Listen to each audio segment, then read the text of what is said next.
25% ለሚከፍል 3.75% ዲስካውንት ይኖረዋል። እስከ 100% ለሚከፍሉ ከ15% የሚደርስ ዲስካውንቶችን አቅርበናል። ይህ አፓርትመንት ቤት እንደምትመለከቱ የጂፕሰም ስራ ተጠናቆ የአልሙኒየም ስራዎች እየተሰሩ ነው የሚገኙት። ታይማቸውንም አውቀው የግንባታ ሂደቱንም ተከታትለው ቀጣይ ክፍያዎችን እንዲከፍሉ ነው ያደረግነው። ቀድመው የሚገዙ ደንበኞች ነገ እጥፍ ትርፍ የሚያገኙበት ነው የሚሆነው። ጥራትና ዴሊቨሪ ላይ በደንብ ትኩረት አድርገን የምንሄደው። በ6 ወር G+14 አፓርትመንት አጠናቀናል። እኛ በ2 ዓመት ጊዜ ውስጥ ነው ዴሊቨር የምናደርገው። መክፍያችን ከ30% ጀምሮ መክፈል ይችላሉ። ሰላም ተመልካቾቻችን እንደምናላችሁ። ይህ የመጠለያ ፕሮግራማችን ነው። በዛሬ የመጠለያ ፕሮግራማችን አብዛኞቻችን ለመኖር የምንመኝባቸውን በቦሌ እንዲሁም ደግሞ በካሳንቺስ አካባቢ ላይ የተለያዩ የቤት አማራጮችን እያቀረበ የሚገኘውን ኮምፓስ ፕሮፐርቲስ ጋር ተገኝተናል። እንግዲህ በሚኖረን ቆይታ የቤት አማራጮቹ ምን ይመስላሉ፣ የካሬ መጠናቸው፣ ዋጋቸውን እንዲሁም ደግሞ ለእናንተ ለተመልካቾቻችን ቤቶችን ስትገዙ ምን ማየት አለባችሁ ብለን ጠቅለል ያሉ መረጃዎችን የምናደርሳችሁ ይሆናል። እስከ ፕሮግራማችን ማብቂያ ድረስ አብራችሁን ቆዩ።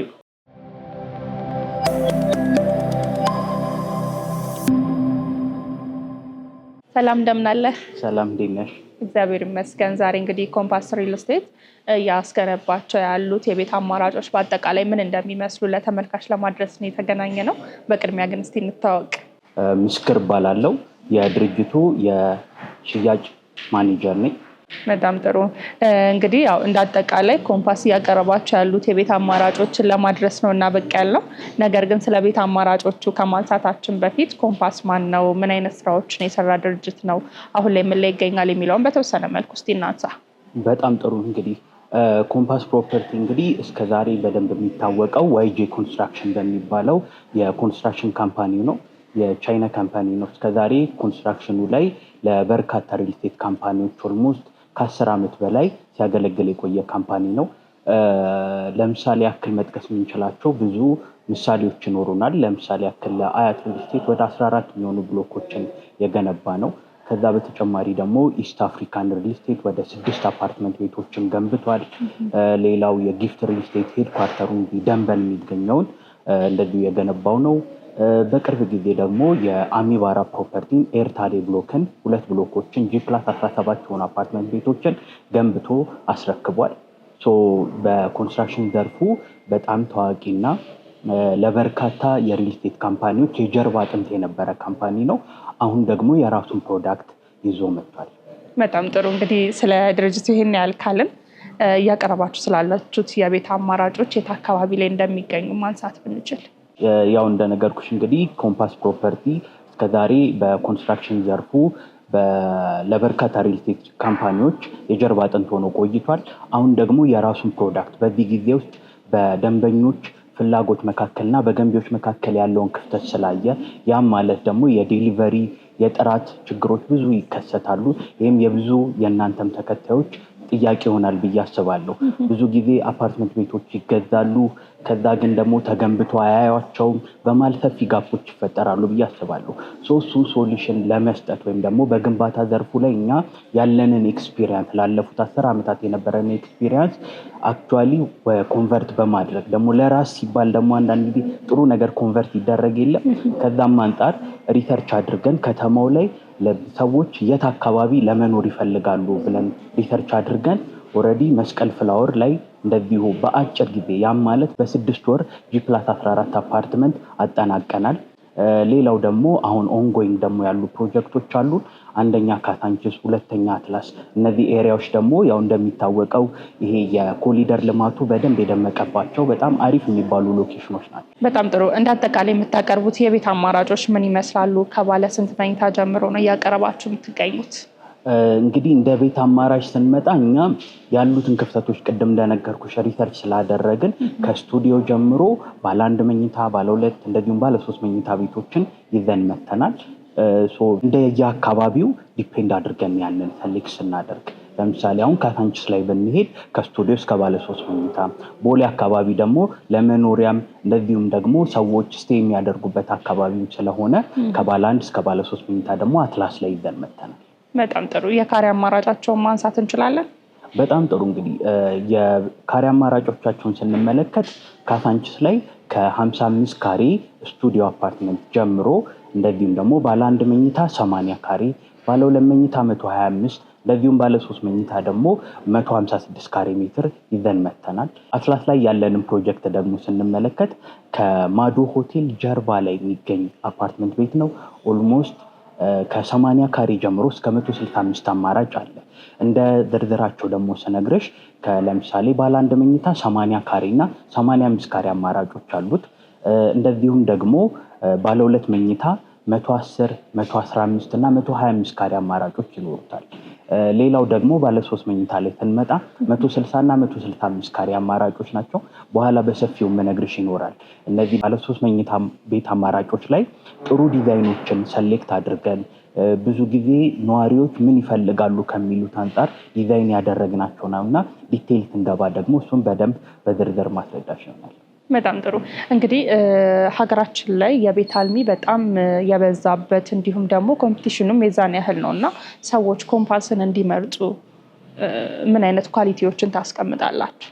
በጣም ጥሩ። እንደ ኮምፓስ እንግዲህ እኛ መጀመሪያም ስንነሳ አንድ የምንለው ነገር አለ። ኦን ታይም ዴሊቨሪ ኦልሶ ዲሌይ እንላለን። ያን ማለት ምን ማለታችን መሰለሽ? ብዙ ጊዜ ኦን ታይም ዴሊቨር ማድረግ በራሱ ዲሌይ ነው። ቀድመን ነው ማስረከብ የሚጠበቅብን ብለን እንላለን። እንደ ኮምፓስ ምን ይጠበቃል ብለን ስንል ጥራትና ዴሊቨሪ ላይ በደንብ ትኩረት አድርገን የምንሄደው። ይህም የረዳን ያው ቅድም እንደነገርኩሽ የኮንስትራክሽን ባክግራውንድ ስላለን ግንባታው ላይ በደንብ ጥራቱን የጠበቀና ኦን ታይም ወይም ደግሞ ቀድመን ለማስረከብ ነው። ለዛ ምሳሌ የሚሆንን ቅድም እንደነገርኩሽ የመስቀል ፍላወር ፕሮጀክታችን ኦልሞስት በ6 ወር ሙሉ ስትራክቸሩን እንደዚሁም ደግሞ የፓርቲሽን ስራዎችን አጠናቀናል። ይሄ አንዱ ምሳሌያችን ነው። ሌላው ደግሞ አንድ የቻይና ኮንስትራክሽን ካምፓኒ መሆኑ ለዚህ ስፒድ በጣም ረድቶታል ብለን እናስባለን። ሁለተኛ ቅድም ያልኩሽ የሎኬሽን ቫሊዎቻችን ወይም ደግሞ ሎኬሽን ስንመርጥ ደንበኛ የት አካባቢ መኖር ይፈልጋል ብለን ስለሆነ ሎኬሽን አማራጮች በደንብ አሉን። ቅድም ደግሞ በዝርዝር እንደገለጽኩልሽ የካሬ አማራጮችም ሰፋ ያሉ የካሬ አማራጮች አሉን። ከዛ ውጪ ዶክመንቴሽን ደግሞ ብዙ ጊዜ ችግር ነው ብዬ አስባለሁ። ብዙ ደንበኞች ለመግዛት ሄደው ዶክመንቶቹ አንድ ላይ ከአግሪመንት ጋር አታች አለመሆን፣ ክሊር ያልሆኑ ዶክመንቶች ምናምን ችግር አለ። እኛ ግን እንደ ኮምፓስ ፕሮፐርቲ እያንዳንዱ ቤት ገዢ ይሄንን ሌጋል ዶክመንቶች ተያይዘው ነው የሚሰጡት። አግሪመንቱንም በደንብ አይቶ ዲስከስ አድርገን አግሪ አድርገን የምንሄድበት ሁኔታ ነው ያመቻቸ ነው። ይሄ ራሱ አንዱ ለየት የሚያደርገን ነው። ሌላው ቅድም ብዬዋለሁ የኳሊቲ ጉዳይ የመጀመሪያ እንትናችን ነው። ምክንያቱም እንደ ኮምፓስ የራሱ የቻለ የዲፓርትመንት አለው። ለምሳሌ ኮንስትራክሽኑን የሚሰራ አርክቴክቶች አሉን የራሳችን። ይሄ መኖሩ በራሱ በደንብ ጥራት እንዲኖረው ያደርጋል። አብዛኛውን ጊዜ አውትሶርስ የሚደረጉ ነገሮች ኳሊቲን ትንሽ የመቀነስ ምናምን ይኖረዋል ብለን እናስባለን እና እኛ ግን የራሳችን ኢንተርናል ቲም ስላለን ያ ለየት ያደርገናል። በጣም ጥሩ። እንግዲህ ብዙዎች ማለትም ደግሞ ቤት ለመግዛት የሚያስቡ ሰዎች በጠቅላላ ብዙ ስጋት የሚገባቸው ጉዳዮች አሉ። ምናልባት አንተ በዚህ ዘርፍ ላይ እንዳለ ባለሙያ ምናልባት ሰዎች ቤቶችን ሲገዙ ምን ነገሮችን አይተው መግዛት አለባቸው ብለህ ታስባለህ? እንደ ሪኮመንዴሽን መስጠት ብንችል ብዬ ነው። በጣም አሪፍ። እሺ፣ አንድ ቤት ገዢ በመጀመሪያ ማድረግ ያለበት ከማን ነው የሚገዛውን የካምፓኒ ፕሮፋይል በመጀመሪያ ቼክ ማድረግ አለበት ብዬ አስባለሁ። ካምፓኒው ምን ይመስላል የሚለውን ካየ በኋላ ደግሞ ምን አይነት ፕሮዳክቶችን እስከዛሬ ዴሊቨር አድርጓል ወይ ዴሊቨር ያደረጋቸውን ፕሮዳክቶች መመልከት አንዱ እንትን ነው። ከዛ በመቀጠል ደግሞ ሌጋል ዶክመንቶችን መመልከት ሶስተኛው አማራጭ ነው። ከዛ በመቀጠል ደግሞ ሊያይ የሚገባው ደግሞ የአከፋፈል ስርዓቶች ምን ይመስላሉ፣ ከኔ አቅም ጋር ኮምፓተብል ናቸው ወይ የሚለው ነገር ደግሞ ሌላው ነው። ወደ አራተኛው ደግሞ ስንመጣ አራተኛ ላይ ሊመለከተው ይገባል ብዬ የምለው አንድ ቤት ገዢ የዲዛይን አማራጮች አሉኝ ወይ፣ ሪዲዛይን ማድረግ እችላለሁ ወይ የሚለው ነገር ነው። አምስተኛ ላይ ወይም ደግሞ የመጨረሻ ልንለው የምንችለው ደግሞ ዴሊቨር ያደርግልኛል ወይ ወይም ደግሞ የካምፓኒውን ትረስት ላደርገው የምችል ነው ወይ የሚለውን ነገር ማጣራት ይኖርበታል ብዬ አስባለሁ። በጣም ጥሩ። እንግዲህ ይህን ያለ ተመልካቾች ምላሽ ከሰጠን ወይንም ደግሞ ያለባቸውን ችግሮች ለመቅረፍ ከሞከርን ታዲያ እናንተ የምታቀርቡትን የቤት አማራጮች በምን አይነት ሁኔታ ነው መግዛት የሚችሉት፣ ማለትም ደግሞ ዋጋው ምን ያህል ነው የሚለውን ብናነሳ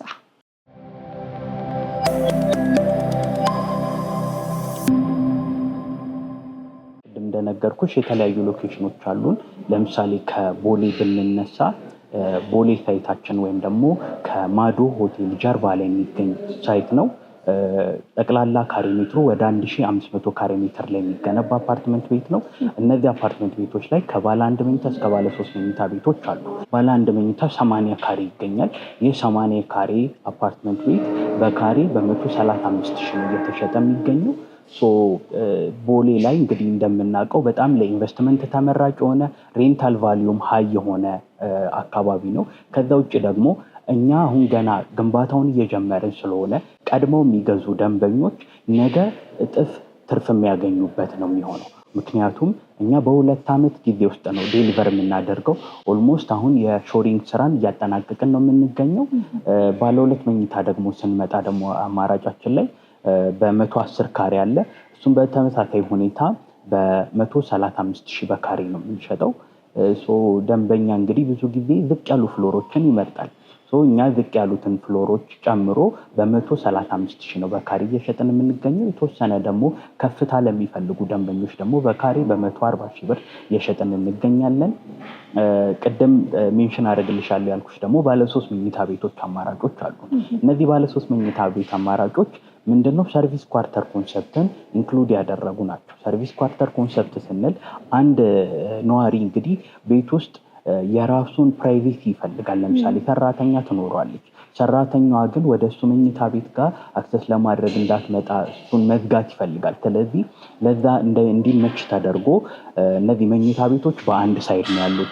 ሰርቪስ የሚሰጡት ላይክ ላውንደሪ፣ ኪችን ለብቻው ከሷ ከሜድስ ሩሟ ጋር ቅርብ ተደርገው ነው የተሰሩት። ይሄ ደግሞ ደንበኞች በደንብ በጣም የሚመርጡት የዲዛይን አማራጭ ነው። እሱን በ160 እና በ165 ካሬ አማራጭ ይዘን ቀርበናል። ሌላው ቅድም ደግሞ ካዛንቺስ ላይም ሌላ ፕሮዳክት አለን ያልኩሽ። ኤግዛክትሊ ሎኬሽኑ የሚገኘው እንግዲህ ከኡራኤል አደባባይ ወደ ባምቢስ ትንሽ ወረድ ስንል ከኃይሌ ዓለም ህንፃ ጎን ነው። እንግዲህ እሱ ደግሞ ኦልሞስት ወደ 1300 ካሬ ሜትር ላይ የሚያርፍ አፓርትመንት ቤት ነው። እንደ አፓርትመንት ቤት ይሄ ሚክስድ ዩዝ የሆነ አፓርትመንት ቤት ነው። 5 ቤዝመንት ፓርኪንግ ያለው ከግራውንድ እስከ 5ኛ ደግሞ የኮሜርሻል የሚኖረው የራሱ ስቴርስ እና ኢሊቬተር ደግሞ ለብቻው የተገጠመለት ለነዋሪዎች ደግሞ ኦልሞስት ከ9 ጀምሮ እስከ 19 ድረስ 3 ኢሊቬተር ያለው ጥሩ አክሰሲቢሊቲ ያለው አፓርትመንት ቤት ነው የሚሆነው። ኢንቢትዊን ያሉት ለምሳሌ ከ6 እስከ 8 ያሉት ደግሞ የኛ የኮምፓስ ፕሮፐርቲዎች ሄድ ኦፊስ ኔክስትሊ ወደዛ ሙቭ እናደርጋለን። ያንን ነው ዲዛይን አድርገን እዛ ላይ ሄድ ኦፊሳችንን ለማድረግ ነው እንትን ያልነው። ነዋሪዎችም እኛ ኬር እናደርጓለን ራሳችንም ኦፊስም የምናደርግበት ስፔስ ስለሆነ ማለት ነው። እሱ ላይ እንግዲህ ከ55 ካሬ ጀምሮ የቤት አማራጭ አለ ብዬሻለሁ። 2 አይነት ዋጋዎች ይኖሩናል። ለምሳሌ ለ55 ካሬ እና እንደዚሁም ለ2 ቤድሩም አፓርትመንት ቤቶች በካሬ በ115 ሺህ ብር ነው እየሸጥን የምንገኘው። እንደዚሁም ደግሞ 156 ካሬ እና 80 ካሬ ሌላ የቤት አማራጭ የሚኖርበትን ደግሞ በካሬ በ120 ሺህ ብር ነው እየሸጥን የምንገኘው። እነዚህም ጥሩ ቪው ያላቸው ቅድም ደግሞ የቦሌ አትላስ ላይ ሜንሽን ያደረግኩልሽን የሰርቪስ ኳርተር ኮንሰፕትን ኢንክሉድ ያደረገ 3 ቤድሩም አፓርትመንት አለን። ቪዋቸውን በጣም አሪፍ የሚባሉ ለምሳሌ 2 አይነት አማራጮች አሉ። እነዚህ ባለ 3 መኝታ ቤት አማራጮች ላይ ለምሳሌ 156 ካሬያቸው ተመሳሳይ ነው። ግን አንደኛው ቪው ወደ ኡራኤል የሚመለከት ወይም ደግሞ አዲስ ወደ ተሰራው የስፖርት ሴንተር ካዛንቺስ ላይ የተሰራው አለ አይደል? ወደ እሱ የሚመለከት ነው። ሁለተኛው ደግሞ ወደ እስጢፋኖስ ወይም ደግሞ ሌላ ፖሊ ሆቴል የሚመለከት እዛ አካባቢ ግሪን ኤሪያውን የሚመለከት ባለ 3 መኝታ ሌላ አማራጭ አለን። እንደዚሁም ደግሞ 2 ባለ 1 መኝታ ቤቶች ደግሞ እንደዚሁ ተመሳሳይ ቪው ስንል በጣም ከፍታ ለሚመርጡ ሰዎች ደግሞ በጣም አሪፍ የሚባል ሪኮሜንዴሽን አለኝ። ያም ሪኮሜንዴሽን የምን መሰለሽ? የቦሌ አትላስ አካባቢ የሚሰራው አዲስ ፕሮጀክት ሪቨርታይድ ፕሮጀክት አለ አይደል? ይሄ የፒኮክ ፓርክን እሱን ይዞ በባምቢስ ጋር የሚሄደውን መንገድ ቪው የሚያደርጉበት ያንን ግሪን ይሄ የፒኮክ ፓርክን ቪው የሚያደርጉበት እይታ ያለው ባለ 1 መኝታ ቤት 80 ካሬ አማራጮች አሉን። ደንበኞች እነዚህ መጠቀም የሚችሉበት ትልቅ ኦፖርቹኒቲ አለ። በጣም ጥሩ። በብር ደረጃ ማንሳት ብንችል ለተመልካችም ግልጽ ለማድረግ በሙሉ ክፍያ እናንተ ጋር ከስንት ብር ጀምሮ ከአነስተኛው ማግኘት ይችላሉ? እንግዲህ ወደ ዋጋው ስንመጣ ደግሞ ቦሌ አትላስ ላይ ከማዶ ሆቴል ቅርበት ላይ ወይም ደግሞ ከኤርፖርት 3.4 ኪሎ ሜትር ላይ የሚገኝ 1 ቤድሮም አፓርትመንት ከ10,800,000 ብር ጠቅላላ ክፍያ ጀምሮ ነው የሚኖረው። ለሱም ደግሞ ቅድመ ክፍያ የምናስከፍለው 1.6 ሚሊዮን ብር ብቻ በመክፈል የቤት ባለቤት የሚሆኑበት፣ ቀሪውን ደግሞ በ10 ዙር በግንባታ ሂደትና በታይም ፍሬም በ2 ዓመት ጊዜ ውስጥ የሚከፍሉበት የክፍያ አማራጭ ነው ያለው። ሌላው ደግሞ እዛው ላይ ባለ 3 መኝታ ቤት አፓርትመንት ደግሞ ለሚፈልግ ሰው ኦልሞስት በ21 ሚሊዮን ብር የቤት ባለቤት የሚሆኑበት ባለ 3 መኝታ መግዛት የሚችሉበት አማራጭ አለ። ቅድመ ክፍያውም ደግሞ 2.1 ሚሊዮን ብር ነው የሚሆነው። ቀሪውን በግንባታ ሂደትና በታይም ፍሬም መክፈል የሚችልበት አማራጭ አለ።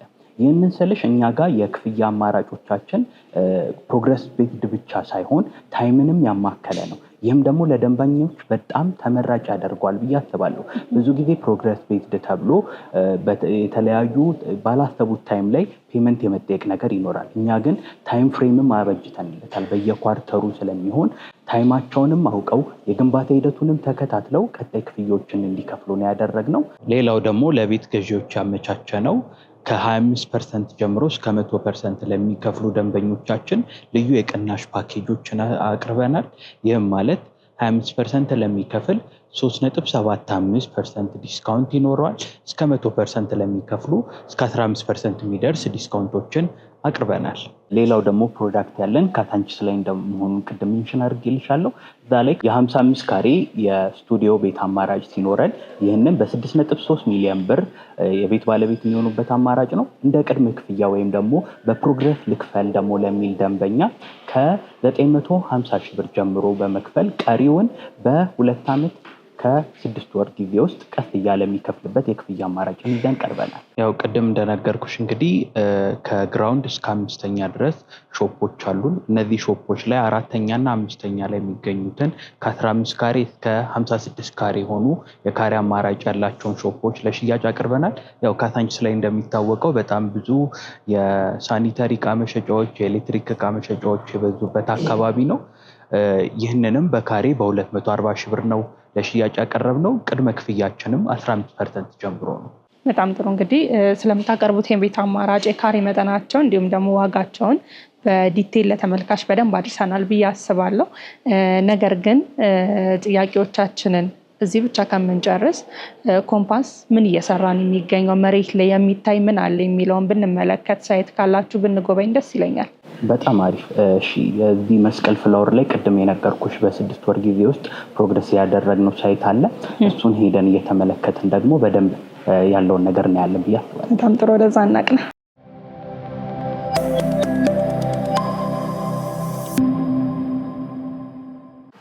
እንደምትመለከቱ እንግዲህ ይሄኛው የመስቀል ፍላወር ፕሮጀክታችን ነው። በ6 ወር እዚህ ጋር ያደረስነው ነው።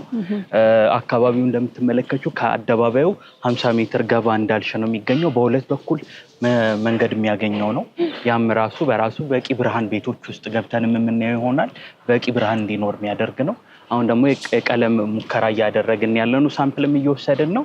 እንደዚሁም የአልሙኒየም ስራ እየተጠናቀቀ ነው የሚገኘው። በጣም ጥሩ።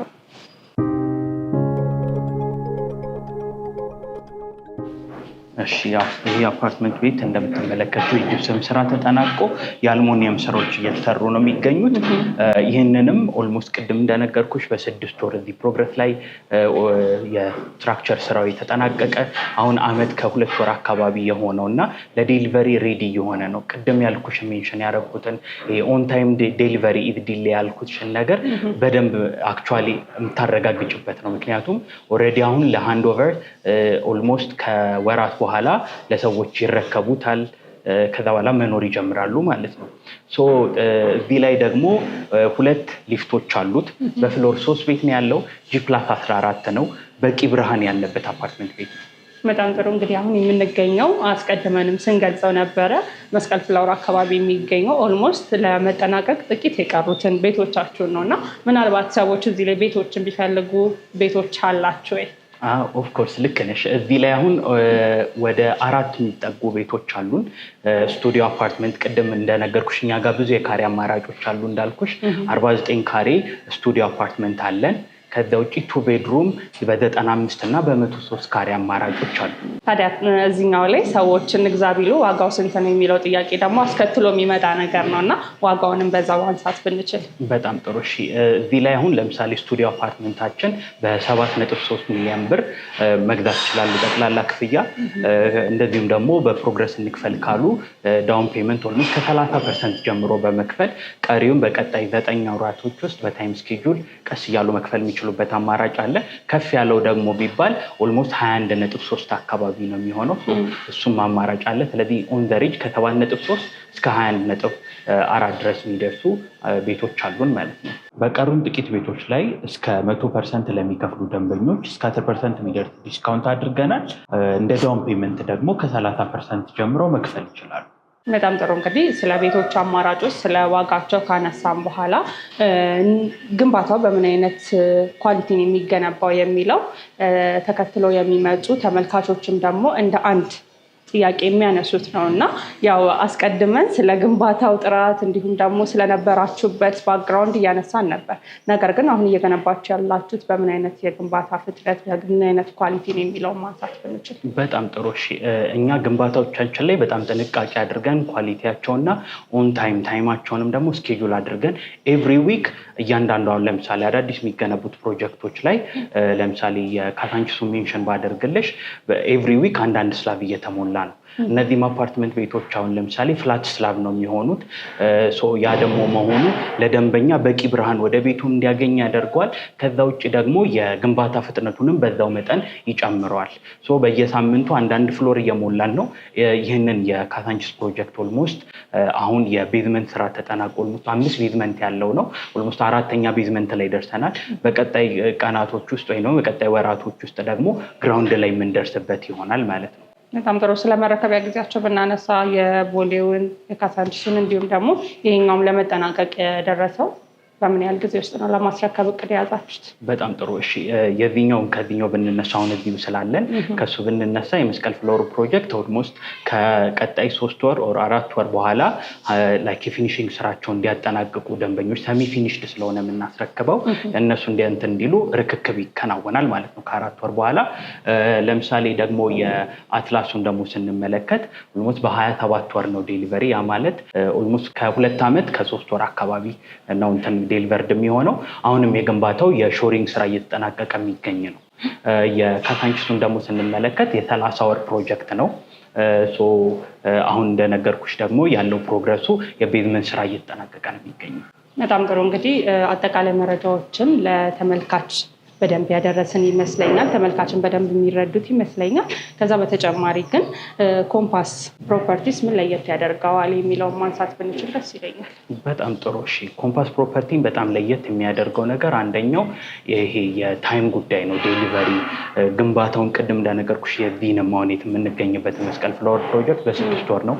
እነዛንም በ6 ወር ሙሉ ስትራክቸራቸውን እስከ 1 ዓመት በሚደርስ ጊዜ ውስጥ ሙሉ ስትራክቸራቸውን ማጠናቀቅ ነው የመጀመሪያ ተቀዳሚ እንትናችን። ያ ማለት ደግሞ ደንበኛው የቤቱን ቫሊዩ ወዲያው የማየት ቻንስ ይኖረዋል። ያ ማለት ደግሞ ለምሳሌ የቤት ቫሊዩ እንደ ጠቅላላው ስንመለከት ካልተገነባ በ1% በየወሩ እየቀነሰ ነው የሚሄደው። ነገር ግን እኛ ደግሞ በፍጥነት በገነባንላቸው ቁጥር ደንበኞች በየወሩ 1% ያተርፋሉ እንደማለት ነው። ስለዚህ እኛ እንደ በዋናነት የደንበኛውንም ትርፍ የደንበኛውን ትረስት ነው የምንፈልገው፣ እሱንም እናደርጋለን። የግንባታ እስካሁን ያለን የቆዩ ሂስተሪያችን የሚያሳየው ያ ነው። ለሌሎች በርካታ ሪል ስቴቶች ስናደርግ የቆየ ነው። አሁን ደግሞ በራሳችን ፕሮጀክቶች ደግሞ ከዚህ በበለጠ ለማድረግ ነው እንትን የምንለው። ሌላው ደግሞ እኛን ለየት የሚያደርገን ከኳሊቲው በተጨማሪ ታይም ብያለው፣ ኳሊቲ የግንባታ ፍጥነታችን ነው። ከዛ በተጨማሪ ደግሞ የአከፋፈል ስርዓታችን ነው። በዋናነት ለደንበኞች በጣም አሪፍ ነው የምንለው። ምክንያቱም በ27 ወር ወይም በ30 ወር ውስጥ እንደዚሁ በየኳርተሩ እንዲከፍሉ ፕሮግረሱንም ባማከለ መልኩ አብዛኛውን ጊዜ የኛ የግንባታ ፍጥነታችን ቶሎ ስለምንገነባ ፔመንት ስኬጁል ሳያስቡት አይደርስም። በግንባታ ፕሮግረስ ቢሆን ኖሮ ሳያስቡት ለፔመንት ይጨነቁ ነበር። አሁን ግን በታይም ፍሬምም ስለታሰረ ሁለቱን የሚያማከለ ነው። ያ አንድ ለየት የሚያደርገን ነው። ሌላው ሎኬሽን አመራረጣችን ነው። ሪሰርች አድርገን ነው እነዚህ ሎኬሽኖች ስንመርጥ፣ ለምሳሌ መስቀል ፍላወር፣ ካዛንቺስ እንደዚሁም ደግሞ ቦሌ አትላስ ስንል እነዚህ ኤሪያዎች በጣም ሪሞት ኤሪያ የሆኑ ኮሊደር ስራቸው የተጠናቀቁ ለተከራይ ጥሩ ኢንቨስትመንት ሪተርን የሚያመጡ ኤሪያዎችን መርጠን ስለሆነ የምንሰራው እሱም አንዱ ለየት የሚያደርገን ነገር ነው። በጣም ጥሩ። ታዲያ እዚህ ላይ የጠቀስክልኝ ላይ ማለትም ደግሞ መስቀል ፍላወር የሚገኘው አፓርትመንት ቤቶቻችሁ ላይ ሰዎች ከስንት ብር ጀምሮ ነው ቤቶች ማግኘት የሚችሉት? በጣም ጥሩ። እንግዲህ የመጀመሪያው አማራጫችን ስቱዲዮ አፓርትመንት ነው። ስቱዲዮ አፓርትመንት በ7.3 ሚሊዮን ብር ማግኘት ይችላሉ። እንደዚሁም ባለ 2 መኝታ 103 ካሬ በ15 ሚሊዮን 400 ሺህ ብር ማግኘት ይችላሉ። እነዚህንም በክፍያ ሂደት መክፈል ይችላሉ። ቅድመ ክፍያችን ከ30% ጀምሮ መክፈል ይችላሉ።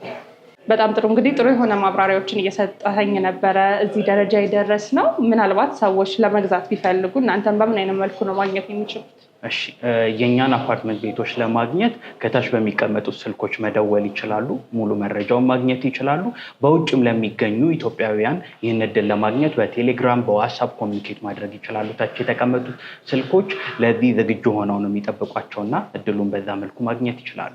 በጣም ጥሩ። ምናልባት በእኔ በኩል ያሉኝን ጥያቄዎች ጨርሻለሁ። በአንተ በኩል ግን የቀረ ነገር ካለ ማስተላለፍ የምትፈልገው መልዕክት ካለ እንጨምርበትና እናብቃ።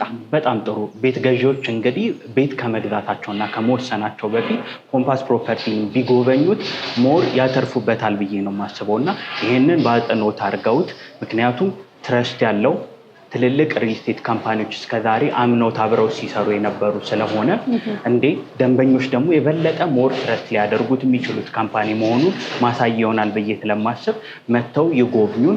በእርግጠኝነት የሚደሰቱበትን ጥሩ አማራጮችና ከአሪፍ ዋጋዎች ጋር ማግኘት ይችላሉ ብዬ አስባለሁ። ስለዚህ ጎብኙን ነው። በጣም ጥሩ። ስለነበረው ቆይታ አመሰግናለሁ። ክቡራትና ክቡራን ተመልካቾቻችን በዛሬው የመጠለያ ፕሮግራማችን ኮምፓስ ፕሮፐርቲስ ጋር ተገኝተን እያቀረቡ የሚገኙትን የቤት አማራጮች በአጠቃላይ ወደ እናንተ አድርሰናችሁ ነበረ። እነዚህን የቤት አማራጮች የምትፈልጉ ተመልካቾቻችን ከስር በምናስቀምጠው ስልክ ቁጥር በመደወል ቤቶችን መግዛትና የራሳችሁ ማድረግ ትችላላችሁ። ስለነበረን ቆይታ እጅግ አድርገን እናመሰግናለን። ሰናይ ጊዜ ይሁንላችሁ።